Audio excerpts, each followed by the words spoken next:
very excited to introduce Rana. Rana is the global business columnist and associate editor for the Financial Times and CNN's global economic analyst. Previously, she's been the assistant managing editor in charge of business and economics at Time, as well as the magazine's economic columnist, and spent 13 years at Newsweek as an economic foreign affairs editor and correspondent. And in her new book, Don't Be Evil, which I think is a great title, Rana chronicles how far big tech has fallen from its original vision of free information and digital democracy. Drawing on nearly 30 years of experience reporting on the technology sector, Rana traces the evolution of companies such as Google, Facebook, Apple, Amazon, into behemoths that monetize people's data, spread misinformation and hate speech, and threaten citizens' privacy. She also shows how we can fight back by creating a framework that both fosters innovation and protects us from threats posed by digital technology. Her book is already garnering widespread praise, with The Guardian calling it a masterly critique of the internet pioneers who now dominate our world. So without further ado, please help me in welcoming Rana Foroohar to Politics and Prose. Thank you. I am so honored to be here. It's really a pleasure. This is one of my favorite bookstores, probably my favorite bookstore in Washington, and so it's just a huge pleasure. I thought I would start by just talking a little bit about how I got the idea to write this book. It's actually my second book. My first book, Makers and Takers, was a look at the financial sector and how it no longer serves business. So I like to kind of take on these big industry-wide, maybe takedowns would be the word, but kind of look at an ecosystem, an economic ecosystem, see how it's working or not working. I got the idea for this book probably 2 months into my new job at the Financial Times.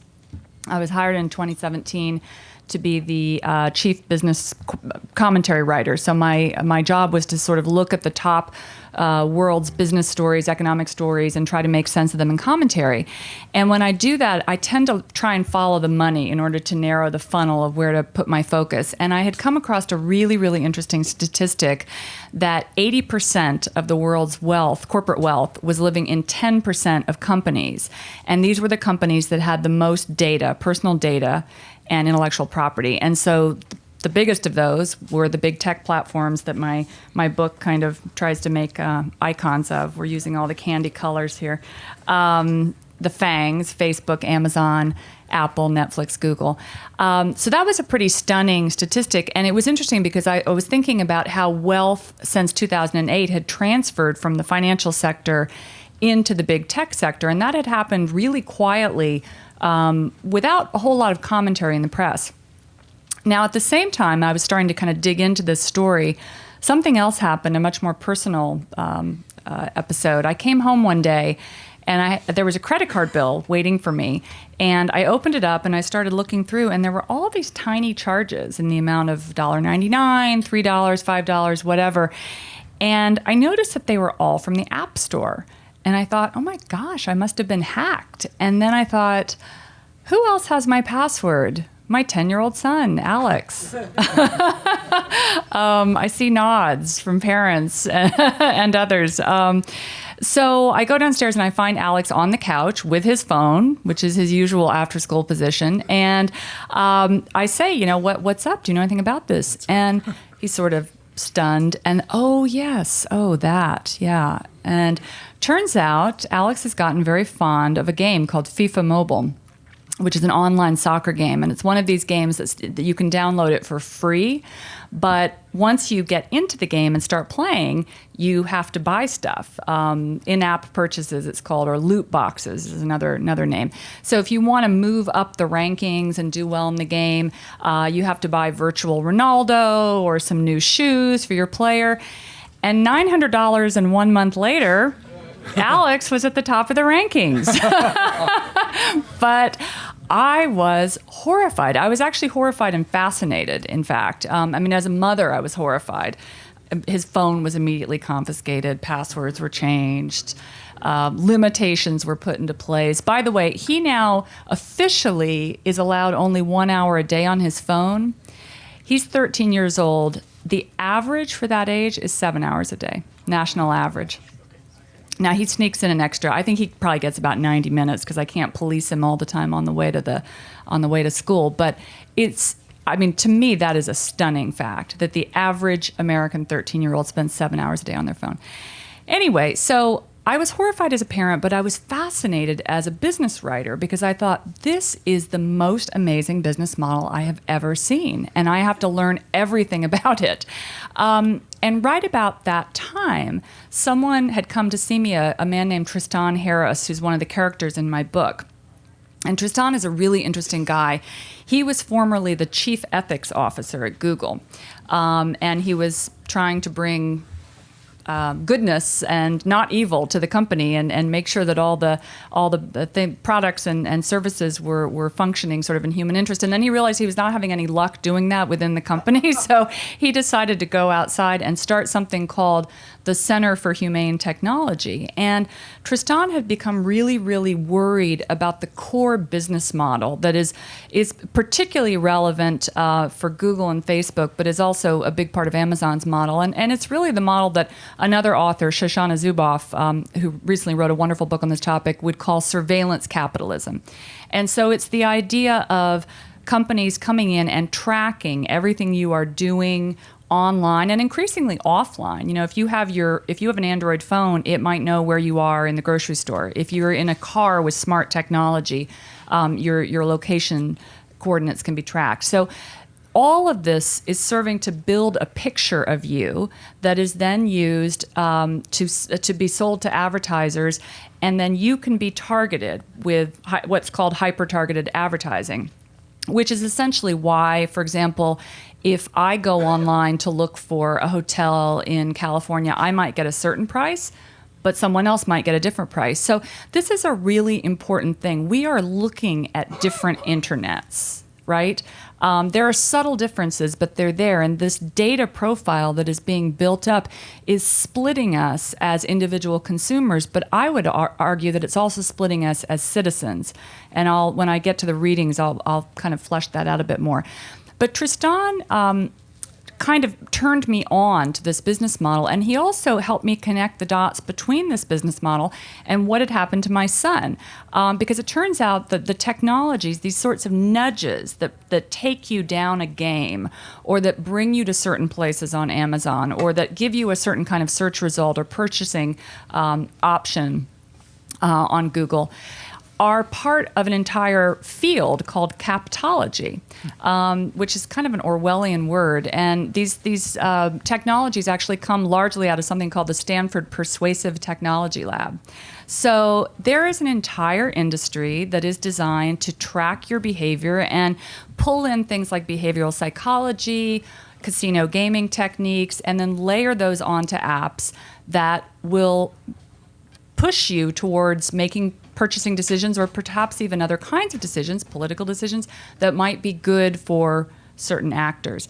And it's interesting because when I started to think about all this, one of the things I really wanted to do in this book was to try and create a single narrative arc to take folks through this 20-year evolution of this industry from the mid-1990s, which is really when the consumer internet was born, till now.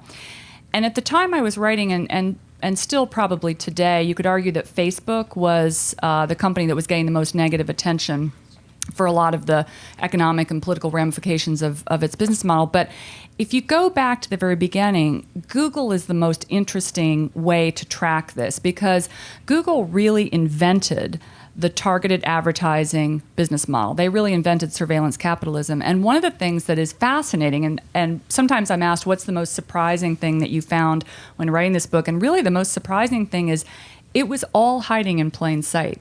So if you go back to the original paper that Larry Page and Sergey Brin, who were the founders of Google, did in 1998 while at Stanford as graduate students, they actually lay out what a giant search engine would look like, how it would function, but then how you might pay for it. And if you go down to page 33, there's a section in the appendix called Advertising and Its Discontents.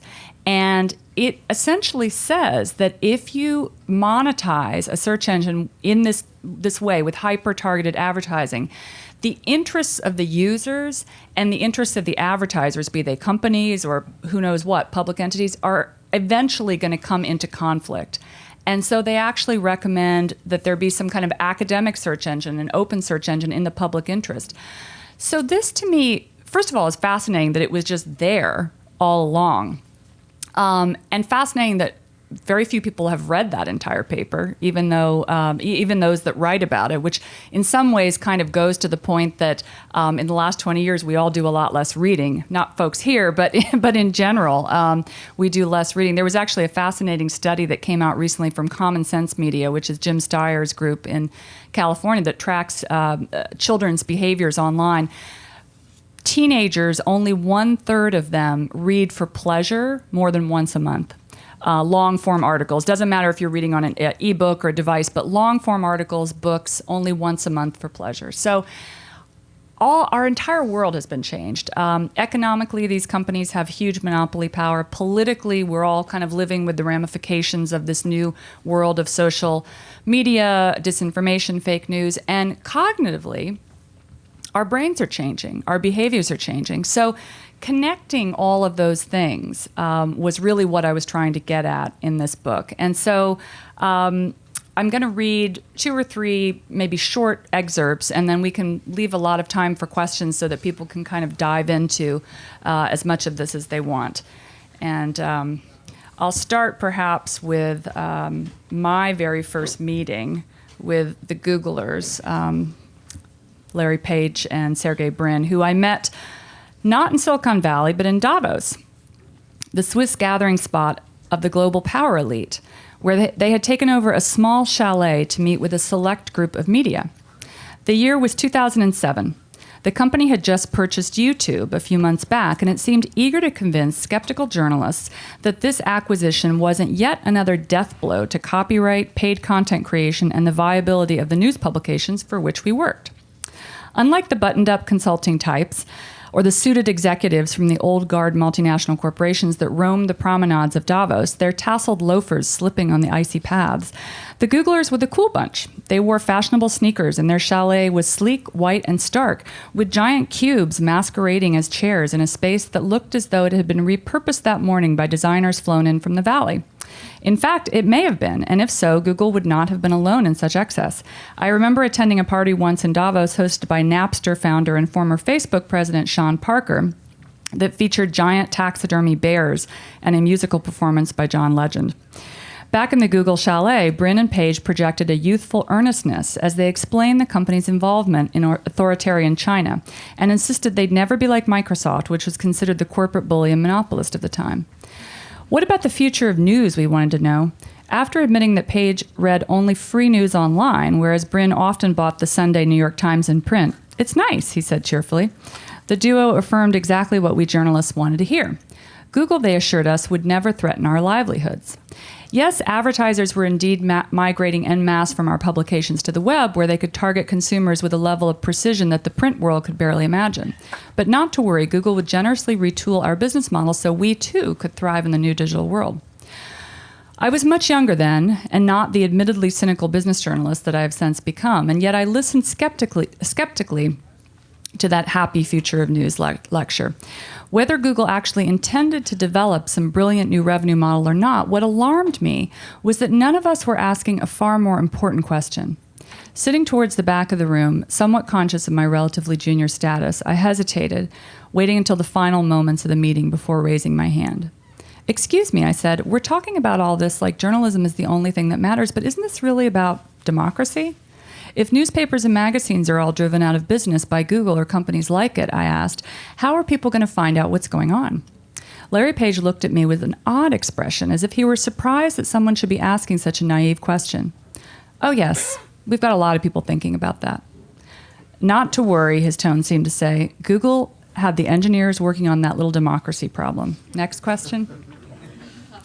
I read that because I'm kind of amazed that there is still a real lack of understanding, I think, in the Valley about some of the real negative externalities of what have been, let's face it, amazing technologies. I mean, where would we be without search and our smartphones? We are all carrying around the power of a mainframe in our pockets. But as a journalist, I think there's really been an inability of these companies to kind of own up to some of the bad stuff that they have wrought, and I think that still continues to be the case. One of the other points that I try and make in the book is that the problems I'm talking about have actually moved outside of just the big four platform firms, that we're moving into a world in which surveillance capitalism is going to be part of the healthcare system and the financial system. And really every kind of business is now using this as its model. So, for example, if you buy coffee at Starbucks, Starbucks knows a lot about you.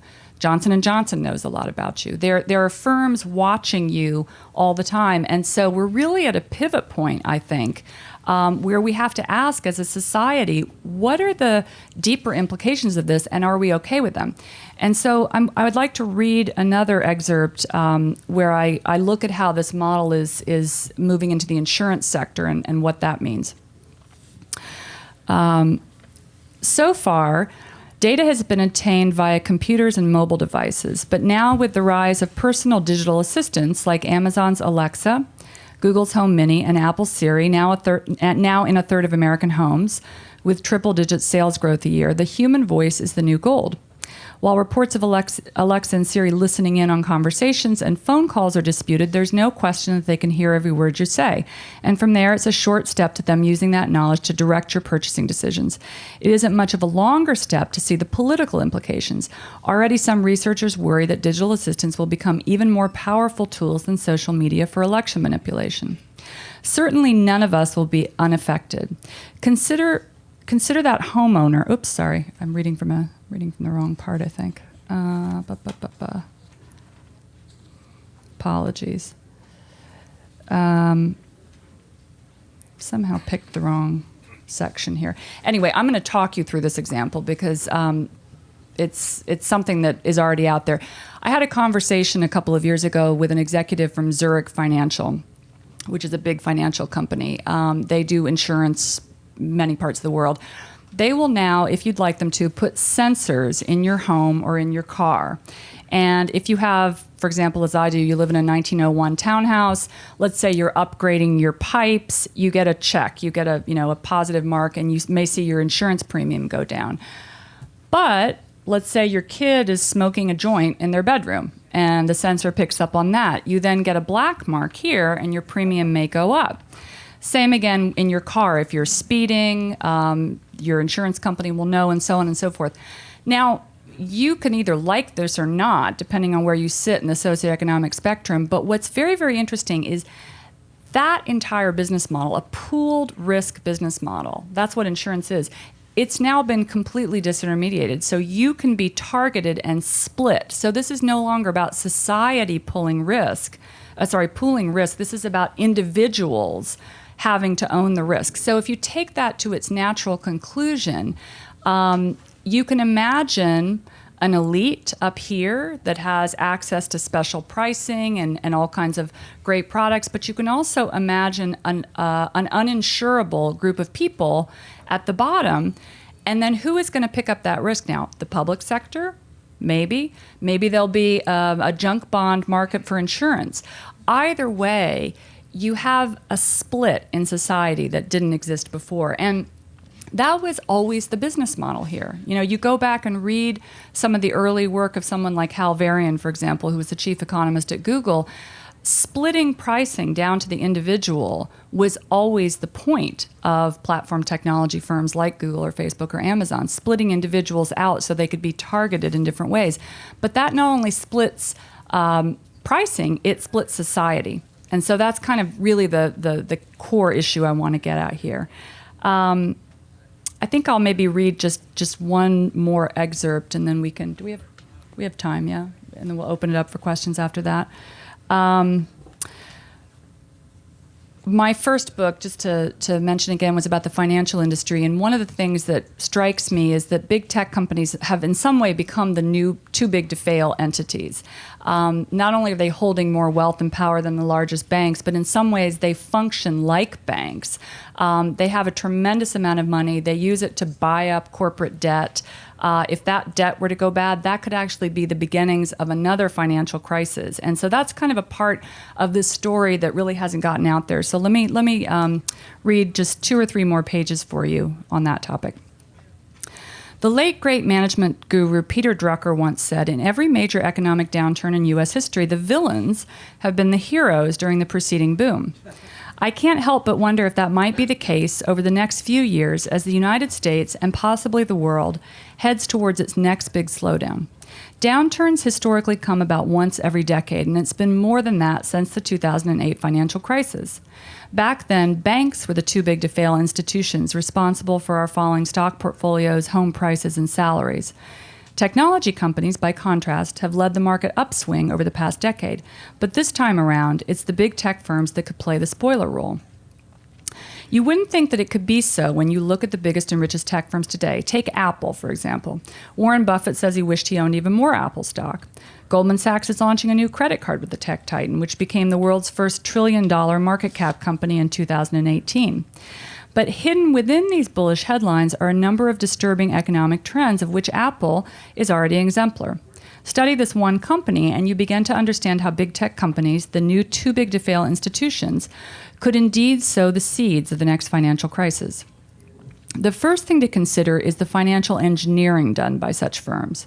Like most of the largest and most profitable multinational companies, Apple has loads of cash, about $300 billion, as well as plenty of debt, close to $122 billion.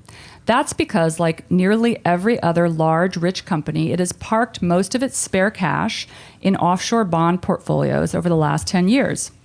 At the same time, since the 2008 crisis, it has issued cheap debt at rates to do, it has issued cheap debt at low rates in order to do record amounts of share buybacks and dividend payments. Apple's responsible for about a quarter of the $407 billion in buybacks announced since the Trump tax bill was passed in December of 2017. But buybacks have bolstered mainly the top 10% of the U.S. population that owns 84% of all stock. The fact that share buybacks have become the biggest single use of corporate cash for over a decade now has buoyed markets. But it's also increased the wealth divide, which many economists believe is not only the single biggest factor in slower than historic trend growth, but is also driving political populism, which threatens the market system itself. That phenomenon has been put on steroids by the rise of yet another trend epitomized by Apple. Intangibles, such as intellectual property and brands, now make up a much larger share of wealth in the global economy. The digital economy has a tendency to create superstars since software and internet services are so scalable and they enjoy network effects. Let's see. But as software and internet services become a bigger part of the economy, they reduce investment across the economy as a whole. And that's not only because banks are reluctant to lend to businesses whose intangible assets may simply disappear if they go belly up, but because of the winner-take-all effect that a handful of companies, including Apple, Amazon, and Google, enjoy. So to sum this up in plain English, as this handful of companies has gotten bigger and more powerful, investment in the overall economy has declined. The number of jobs that they're creating relative to their market size is much lower than that in the past. So you have this superstar economy that has become kind of a winner-take-all game. I think that we're going to probably see some kind of a market correction in the next couple of years. It's going to be very interesting at that point to see whether tech leads the markets down and whether you might then see a kind of an Occupy Silicon Valley sentiment as you did in 2008 with Occupy Wall Street. I think that that's really quite possible. We can delve more into that if you'd like, but I think I want to stop here and be respectful of question time. And there are parts that you guys want to hear more about or particular areas that I could read more from, you can let me know. Go ahead. Two questions. Would you mind coming up to the mic? Oh, here? Yeah, two questions, if you don't mind, because Sure. we don't get to speak very often, you and I. One is, you've doubtless read about Bloomberg's decision recently to forbade its reporters from covering Michael Bloomberg. Yeah. Yet the Washington Post has no problem investigating Bezos. Do you see? Is that a problem for you? Have you thought about that? Is that a sort of an inconsistency that should bother a financial journalist. And the second question is, how important for any solution to the problems you raise would the revival of antitrust be, as we see on the continent, where it's more aggressive, and among some of the Democratic candidates for the presidency? Well, so let me take the antitrust question first. That's actually an important part of the book. There's an entire chapter on antitrust. And I think we probably are going to see some shifts. As folks may know, since the 1980s onward, antitrust in America has basically been predicated on price. So as long as consumer prices were falling, it was perceived that companies could be as big as they wanted, that it wasn't a problem. But one of the things I look at in the book is this shift to a world in which transactions are being done not in dollars but in data. So that's a barter transaction, really. And one of the things that's so interesting, and this is actually another way in which Silicon Valley is similar to Wall Street, the transaction is really opaque. So you don't know, essentially, how much you're paying for the supposedly free service that you're receiving. That is a very difficult market to create fairness within. And it probably makes the Chicago school notion of consumer prices going down, no problem, I think probably irrelevant. And so there's two ways in which that's being dealt with. You have the rise of this new Brandeis school of thinking in which, maybe this is really about power. Maybe we should think about the big tech firms like we do the 19th century railroads, where, all right, you had at one point railroad titans that would come in and build tracks and then own the cars and then own the things that were in the cars. And eventually that became a zero-sum game. And it's as folks probably know, we're in a period in which there's as much concentration of wealth and power as there was in the Gilded Age. So I could imagine very easily a scenario in which you could justify Amazon, say, being the platform for e-commerce, but not being able to compete in the specific areas of fashion or whatever else they're selling against other customers. And in fact, that's already the case in the financial sector, that big companies that trade, let's say, aluminum, as Goldman Sachs did, this is what it ran into a suit a few years ago, that it was both owning all the aluminum and trading it, and that's anti-competitive, and so that became an issue for the Fed. So I think we probably are going to see that kind of ruling. As for the Post and journalism, it's funny. I have some friends that are quite influential at the Post, and they say that Bezos is pretty hands-off. I mean, I can't vouch for that. One thing I will say is that Amazon did put this book on the top 20 nonfiction list of the month, so. I don't know if that's a ploy to make me think that they're being really fair, but probably Jeff Bezos, I don't know. He's probably not thinking that much about this book or me, but anyway. Next question. Go ahead. So it seems like some of the major decisions that these big tech companies are making are in regard to fake news and how they're moderating fake news or the lack of it. So have you seen maybe an approach by any current social media platform or any proposed plans in place that you think would be best for moderating fake news?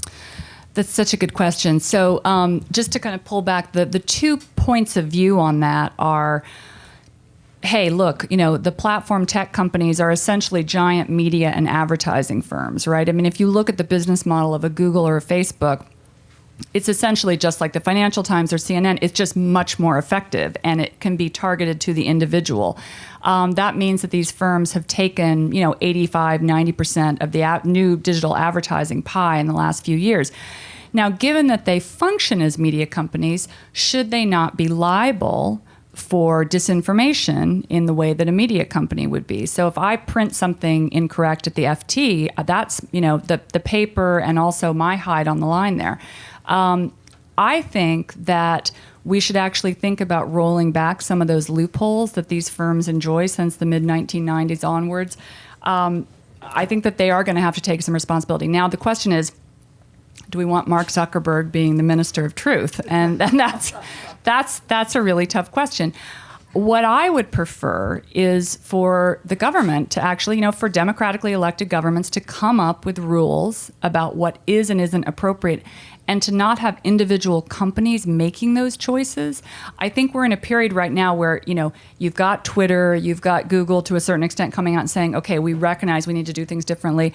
That's putting pressure on Facebook. But at the end of the day, we're going to have, I think, an entirely new framework, not just in this area, but also in taxation, in antitrust, which we've already talked about. This is the shift that we're going through is, I think, the new industrial revolution. It's a 70-year transition, and it's going to require a lot of different frameworks relative to what we already have. So the answer is no. I don't see any particular company that has come up with the right framework yet. Any other questions? Oh, thanks. Yeah. I'd like to go back to antitrust for a minute. The Washington Post put up an article just this afternoon about how Apple is changing its business model. And it's different, as you know, it's differentiated itself in the market by saying they care about privacy. Well, now they are moving from a device company to a services company, according to the article. And they are using privacy as a lever to provide services that that other smaller companies like Tile, which is the example in the article, has used to create a market for itself. Right. And so it says in the article that the feds are considering looking at antitrust measures against Apple, but I think it raises a bigger question that you pointed to, which is that the models of antitrust don't work anymore. So in terms of privacy, lots of people have talked about monetizing privacy, getting paid for your data. But how do you think, from an economic point of view, we as a society need to look at the role of privacy and the role of antitrust together to somehow change the way we think about these companies? Because in addition, we've got consolidation in the marketplace. So there's no longer fair competition. You can't become another Amazon easily because there are because the players are big and there are so few of them in each part of the economy. Yeah, right. So there's a lot in what you've just said.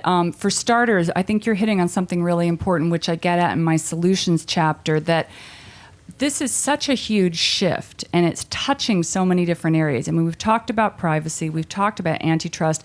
We haven't even gotten into national security, civil liberties. I mean, there are so many different areas. And one of the things I noticed when I sat down to write the solutions sections, when you do a think book, you always have to have the solutions section. And, the publisher wants like that silver bullet thing. And you look at this and you notice that when you pull a lever here, it affects something in this other area. So I think that's one reason why we should have a national committee to actually look at what are all the questions. It's when I speak to folks, particularly in DC policymakers, there's the antitrust camp here, the privacy camp here, the security folks there. That conversation needs to be happening in a 360 way, and it is happening much more so that way in Europe. I will say I just came off of 2 weeks of book touring in Europe, and the conversation there, I think, is much more developed. And they seem to be, to go to your point about the ecosystem and how you share it, one of the things that seems to be, folks seem to be headed towards is a public digital commons, a kind of a database. Let's say,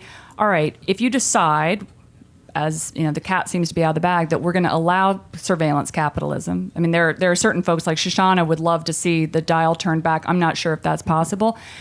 Let's have a public database in which not just one corporation or a handful of corporations, but multiple size players, as well as the public sector, as well as individual citizens whose, after all, it's our data being harvested. Mm-hmm. Everybody gets access, and then you can figure out how you want to share the pie. And one interesting example recently is the Google Sidewalk project in Toronto.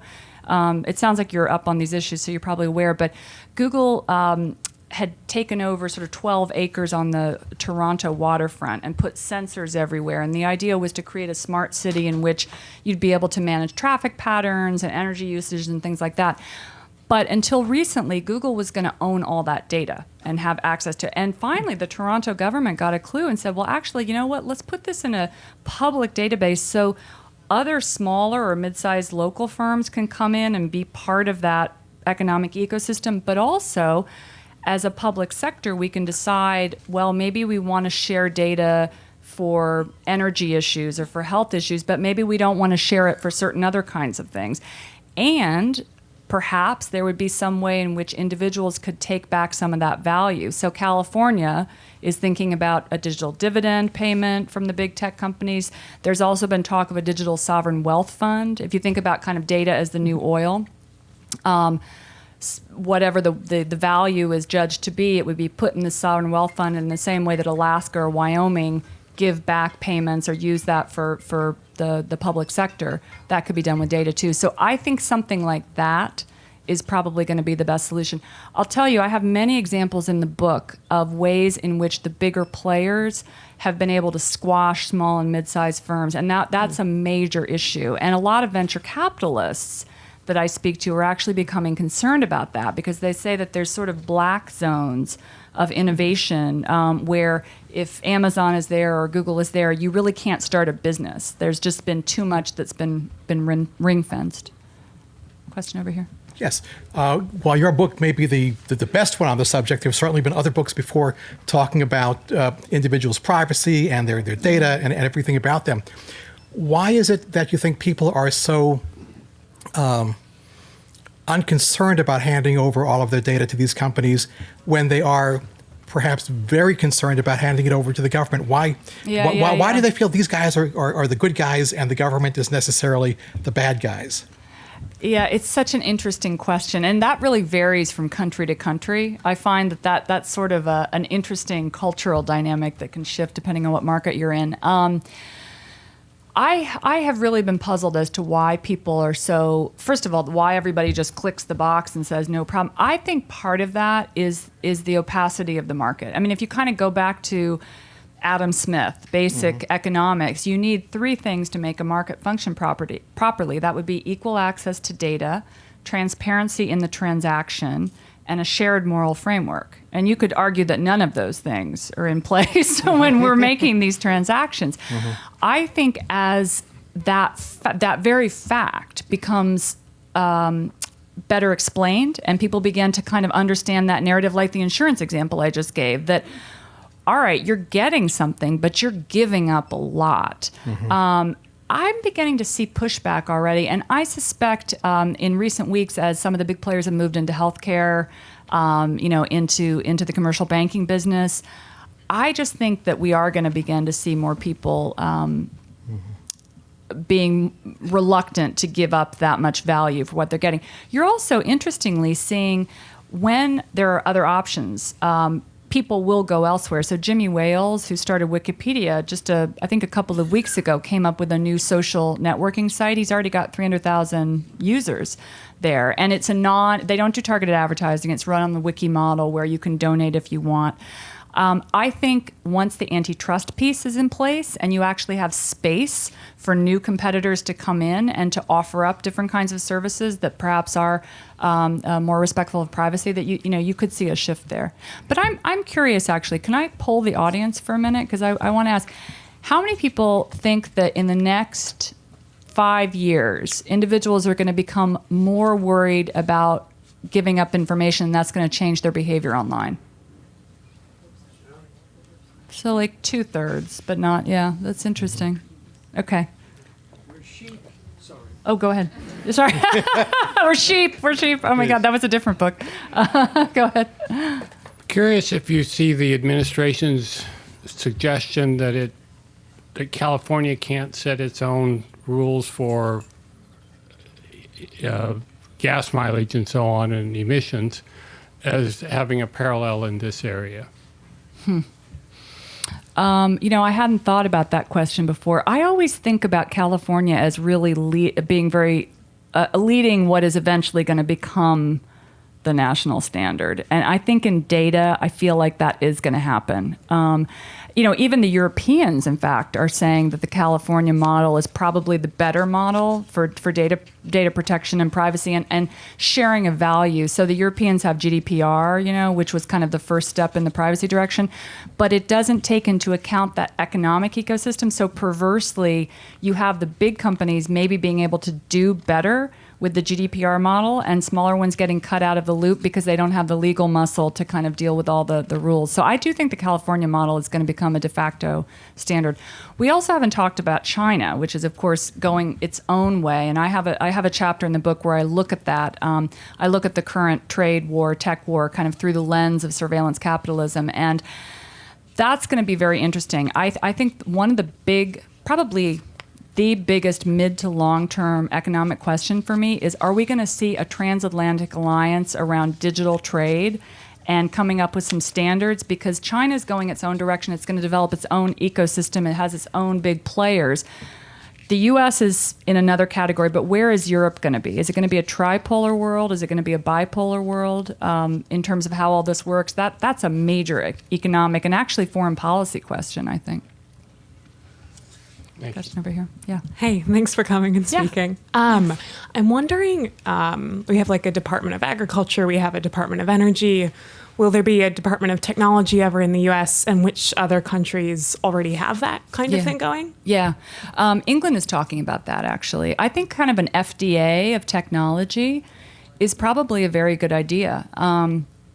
I see, going back to the example about my son, the research is nascent and causality is difficult to prove, but there's a new body of research since 2011, 2012, when smartphones really became ubiquitous, showing that levels of anxiety and depression in younger people are rising. There are issues of self-harm sometimes when people, use these technologies addictively. So I think that's a big issue. To me, it's very similar to cigarettes. Those were regulated. There was a different narrative, and then behaviors changed. And I think that's one area to consider policy-wise. Is there maybe time for one or two more questions? Okay, sorry. Over here and then over here. Hi. I'm kind of curious what you think about the fact that most of these conversations around technology or even democracy tends to focus on institutions and systems and structures, which is great because they are so powerful and ubiquitous. My background is in teaching critical thinking and in conflict management. And I worry that so little attention is being paid to the intelligence and maturity of the citizenry. I'm from India. After 70 years of democracy, we've lost it.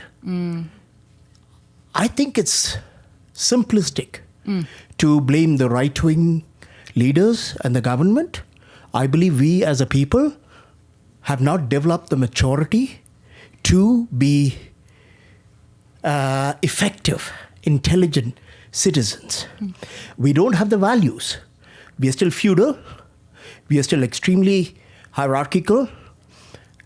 We don't have the democratic values in India, and we didn't cultivate it over 70 years. I see a parallel to being susceptible to the seductions of technology, whether it be fake news or the clickbaiting or anything that the big companies seduce us with, that even as we need, as you said, an FDA kind of for technology, we seem to be absolving ourselves of the responsibility of being, of waking up and thinking like Homo sapiens. I hear what you're saying, and it's interesting. Two things come to mind. First of all, as I say, I just got back from Europe. The debate is much more nuanced there and further along, and I think that's in part because there was not quite as much pendulum shift in the last 40 or 50 years from the public sector to the private sector as there was here. I think, I'm not quite sure if I agree entirely with your point about institutions. I think in some ways, part of the problem, one of the reasons why we have concentration levels that are same as they were in the 19th century, is that we have a generation of business leaders that grew up in the 80s thinking that the government was only good for cutting taxes. And there's hyper individualism that's throughout the entire economic model. And in some ways, I think that Facebook is maybe the apex of the neoliberal economic model. If you think about the problems of globalization, were that capital, globalization was supposed to be about capital, goods, and people crossing borders. Well, it turned out that capital could cross a lot faster than either goods or people. If you take that into the world of data, that's even more true. And so I think that you have a group of companies now that have really turbocharged a lot of the problems that have given us the politics that we have now. And a company like Facebook, I think it every time Zuckerberg is on the Hill, it's like there's this attitude that they are supranational, and kind of flying 35,000 feet above national concerns. And I think that that's part of a larger shift and probably going to be a big part of the 2020 debate, right? Are we going to now have a pendulum shift back away from private power to some public power, some different sharing of that, which is a values question, which I think gets at some of what you're talking about. Long-winded answer. Anyway, I think we have time for maybe one more question. Yeah, two quick questions. Okay. One is some of the tech companies, especially the platform companies, have, why should we not consider looking at them as utility companies? Yeah. We've had phone companies, and as far as I know, they don't data mine our conversations. I may be mistaken, but right? Right. They could easily Right. Yes, it's different business model. Yeah. Yeah. So that was one. The other thing is you mentioned that eventually we need tech policy around this, and the issue, at least my issue, is that the people who make these decisions, the policy makers, they just most of them don't have the technical background to properly assess the different choices and make those decisions. I think one of them, Zuckerberg or someone, testified the questioning was just awful. I know. They it was just like a 4-hour tech support call. It was terrible. I know Exactly. I know. Anyway, whatever thoughts you have on that. No, that's maybe a great place to sort of wrap up. I think the utility model is completely viable, and it's interesting. One of the bits of pushback that you'll sometimes get from folks in the Valley about that is, well, if we're split in this way, or if the capacity to innovate is sort of compressed as the profit margins would be compressed in a utility model, that'll be bad for innovation. Not really. The statistics show, for starters, that companies innovate more when they're smaller. They tend to innovate more when they're private. And breakups in the past, you can argue, have actually created more innovation. So a lot of academics would say that even the antitrust, just the threat of antitrust action against Microsoft was one of the reasons that Google was allowed to blossom as it did. You can go back to the breakup of the Bells and say maybe that created space for the cell phone industry to move ahead. So I think there's a lot of examples that a more decentralized model is actually a good thing. And I think that is actually going to be a really important thing, because right now there's this, I think, very perverse debate in the U.S. That is bringing together parts of the far right and parts of the far left that, all right, we need these companies to stay big because they're the national champions in the coming war with China. That is a complete bunk. That is not shown out. First of all, these companies would love to be in China if they could get into China. I think decentralized is the advantage in all respects in the U.S. Economically. So yeah, I have no problems with the utility model. Anyway, I think my time is up, but I'd be happy to sign books and answer any other questions here at the table. And thanks so much for your attention.